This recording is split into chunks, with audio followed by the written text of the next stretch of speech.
खुश आमदीद। आज हम हिंदुस्तान की जिद्दोजहद आज़ादी के कुछ ऐसे मेमारों की बात करेंगे जिन्हें अक्सर भुला दिया जाता है। ये वो मुस्लिम हीरोज हैं जिनके बगैर आज़ादी की कहानी अधूरी है। तो आइए उनके कुर्बानियों और कारनामों को एक बार फिर याद करते हैं। तो सबसे पहले एक सवाल, आज़ादी की लड़ाई आखिर लड़ी किसने? हमारे जहनों में फौरन कुछ बड़े नाम आते हैं और वो बिल्कुल दुरुस्त हैं, लेकिन क्या पूरी कहानी बस इतनी ही है? हकीकत तो ये है कि ये एक मुश्तरका जिद्दोजहद थी जिसमें हर तबके, हर मजहब के लोगों ने अपना खून पसीना एक किया था। इस पूरी कहानी को बेहतर तरीके से समझने के लिए हम आज का सफर इन 4 हिस्सों में तय करेंगे। पहले हम देखेंगे कि मुजाहिमत की शुरुआत कैसे हुई, फिर सियासी मैदान में इत्तेहाद की कोशिशों को जानेंगे, उसके बाद इनकलाबियों और अदीबों के किरदार पर बात करेंगे और आखिर में देखेंगे कि ये सब हमारे लिए क्या मिरास छोड़ गए। तो आइए शुरू करते हैं पहले हिस्से से, इब्तिदाई मुजाहमत और बगावत। ये वो वक्त था जब ब्रितानवी राज के खिलाफ पहली आवाजें उठ रही थीं और एक बहुत लंबी लड़ाई की बुनियाद रखी जा रही थी। एक बात समझना बहुत जरूरी है कि ये मुजाहमत 20वीं सदी में अचानक शुरू नहीं हुई। इसकी जड़ें बहुत गहरी हैं। 18वीं सदी के आखिर में टीपू सुल्तान से लेकर 1857 की अजीम बगावत तक ये जद्दोजहद मुसलसल चलती रही। टीपू सुल्तान, जिन्हें शेर मैसूर भी कहा जाता है, उनकी खास बात यह थी कि उन्होंने ईस्ट इंडिया कंपनी के खतरे को बहुत पहले भांप लिया था। जब ज्यादातर रियासतें खामोश थीं तब वो मैदान जंग में थे, इसीलिए उन्हें मुजाहमत के अव्वलीन हीरोज में शुमार किया जाता है। और फिर आती है बेगम हजरत महल। उनकी बहादुरी की तो क्या ही बात है। जब अंग्रेजों ने उनकी रियासत अवध पर कब्जा किया तो उन्होंने हार मानने से साफ इनकार कर दिया। वो सिर्फ एक मलका नहीं थी, वो एक ऐसी कमांडर थी जो खुद मैदान जंग में अपनी फौज की क़यादत कर रही थी, जो उस जमाने में बहुत बड़ी बात थी। इसी 1857 की बगावत में एक और बड़ा नाम था मौलवी अहमदुल्ला शाह का। इनकी सबसे बड़ी ताकत क्या थी? वो सिर्फ एक फौजी लीडर नहीं थे, बल्कि वो लोगों को जोड़ना जानते थे। उन्होंने हिंदुओं और मुसलमानों को एक मुश्तरका मकसद के लिए इकट्ठा किया और ये साबित किया कि ये लड़ाई किसी एक कौम की नहीं बल्कि सबकी है। अच्छा, तो मैदान जंग से अब जरा सियासत के मैदान का रुख करते हैं। यहाँ हम उन रहनुमाओं से मिलेंगे जिन्होंने एक मुत्तहिदा, सेकुलर और आज़ाद हिंदुस्तान का ख्वाब देखा और उसके लिए दिन रात काम किया। इस दौर में हमें 3 अजीम सियासी शख्सियात नजर आती हैं। मौलाना आज़ाद, जो हिंदुस्तान की तकसीम के सख्त खिलाफ थे और हिंदू मुस्लिम इत्तेहाद के सबसे बड़े अलंबरदारों में से थे। खान अब्दुल गफ्फार खान, जिन्हें सरहद गांधी भी कहा जाता है, और बदरुद्दीन तैयब जी।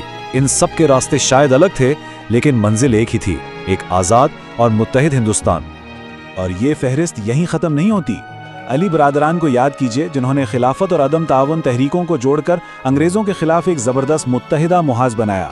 और दूसरी तरफ डॉक्टर जाकिर हुसैन जैसे लोग थे जिन्होंने तालीम के ज़रिए कौम की तामीर की और बाद में मुल्क के सदर के ओहदे तक पहुँचे। अब ज़रा कहानी का रुख मोड़ते हैं। बात करते हैं इन इनकलाबियों और शायरों की जिन्होंने अपने अमल और अपने अल्फाज से इनकलाब की आग को मज़ीद भड़काया। देखें, आज़ादी की जिद्दोजहद सिर्फ सियासी जलसों तक महदूद नहीं थी। एक तबका ऐसा भी था जो समझता था कि अब सीधी कार्रवाई का वक्त आ गया है। ये वो लोग थे जिन्होंने कलम और हथियार दोनों से इंकलाब की खिदमत की। इसकी सबसे बड़ी मिसाल है काकोरी का वाकया।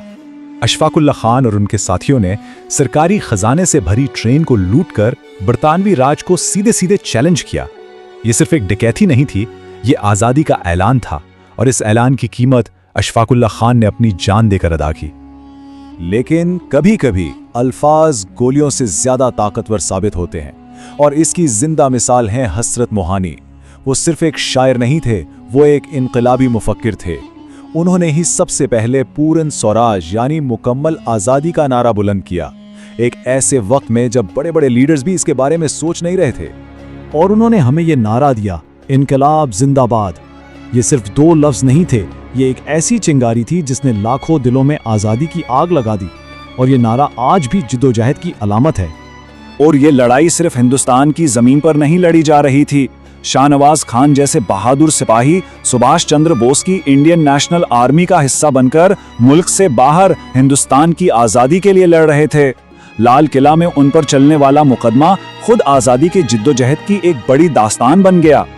तो अब इन सारी बातों को समेटते हैं और देखते हैं कि ये तमाम हीरोज हमारे लिए कैसी मिरास छोड़ कर गए। इस सब से एक बात तो बिल्कुल साफ है ना? 18वीं सदी की तलवारों से लेकर 20वीं सदी के नारों तक मुस्लिम कम्युनिटी का किरदार हर जगह, हर मोड़ पर नजर आता है। ये एक मुसलसल और मुतनव्वे जद्दोजहद थी जिसके बगैर आज़ादी का तसव्वुर भी नहीं किया जा सकता। इस पूरी जद्दोजहद को समझने के लिए एक लफ्ज़ बहुत अहम है, कसीर जहती। मतलब आज़ादी की लड़ाई एक ही वक्त में कई महाजों पर लड़ी जा रही थी, फौजी भी, सियासी भी, इनकलाबी भी और फिक्री भी। और इन तमाम महाजों पर मुस्लिम हीरोज सफ़े अव्वल में खड़े थे। और ये सब जानने के बाद आखिर में एक सवाल तो बनता है, हमारी तारीख की किताबों में ऐसी और कौन सी कहानियां हैं जो हम तक नहीं पहुंची। ये हमें याद दिलाता है कि तारीख को हमेशा खुले जहन से पढ़ना चाहिए और उन आवाज़ों को भी सुनना चाहिए जिन्हें अक्सर दबा दिया जाता है।